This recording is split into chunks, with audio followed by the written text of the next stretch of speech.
ခမရသိလားခမရကိုဒီအရာတွေလောက်ပါဆိုပြီးတော့ဘယ်ဆောင်မှမလဲမရေးထားဘူးဘယ်သူကမှလည်းခမရကိုမတင်ပေးထားဘူးဒါပေမဲ့ခမရနေ့တိုင်းလုပ်နေတဲ့အရာတွေရှိ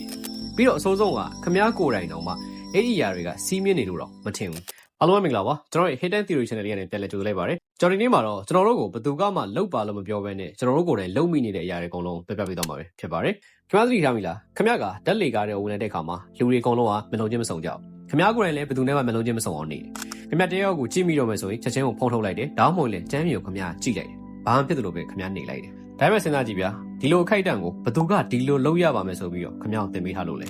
ဘယ်သူကမှမပြောဘူးဒါပေမဲ့လူတိုင်းကအတူတူပဲဗျခမရလမ်းပေါ်မှာလည်းအတူတူပဲလူတယောက်နဲ့မတော်တဆတိုက်မိသွားတဲ့ခါမှာခမရဘာမှမစဉ်းစားဘဲနဲ့ sorry ပါဆိုပြီးတော့ပြောလိုက်တယ်အဲ့ဒီ moment ကိုခမရရဲ့အုံနောက်ကလည်း pause မလုပ်ဘူး question လည်းမထုတ်ဘူး decision လည်းမလုပ်ဘူးအလိုလျော့ဖြစ်သွားတာပဲ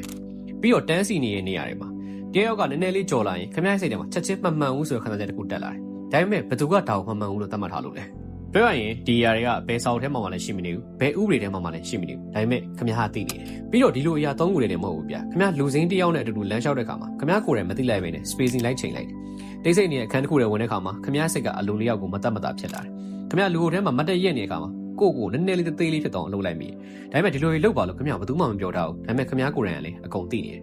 အဲ့ဒီຢာကို psychology မှာ social conditioning လို့ခေါ်တယ်ဒါပေမဲ့လည်းအဲ့ဒီစကားလုံးကတကယ်အတိတ်ပဲကိုမဖော်နိုင်ပါဘူးတကယ်အတိတ်ပဲကခမရကိုယ်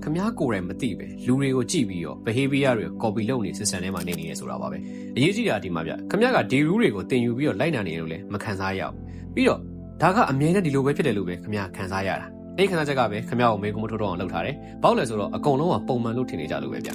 ပေမဲ့တစ်ခုစဉ်းစားကြည့်ဗျတကယ်လို့မနှက်ဖြန်မှာကျေးရောက်ကဒီ rule တွေကိုမလိုက်နိုင်ဘူးဆိုရင်ဘာဖြစ်မလဲလက်လီကားထဲမှာမျိုးလုံးကြီးတက်ကြည့်နေမယ်တန်းစီတောင်မလိုက်နိုင်တော့ဘူးလူထဲမှာငါဘာလို့လိုက်နိုင်ရမှာလဲဆိုပြီးတော့မေးမယ်အဲ့ဒီခါခမရဘယ်လိုခံစားရမလဲ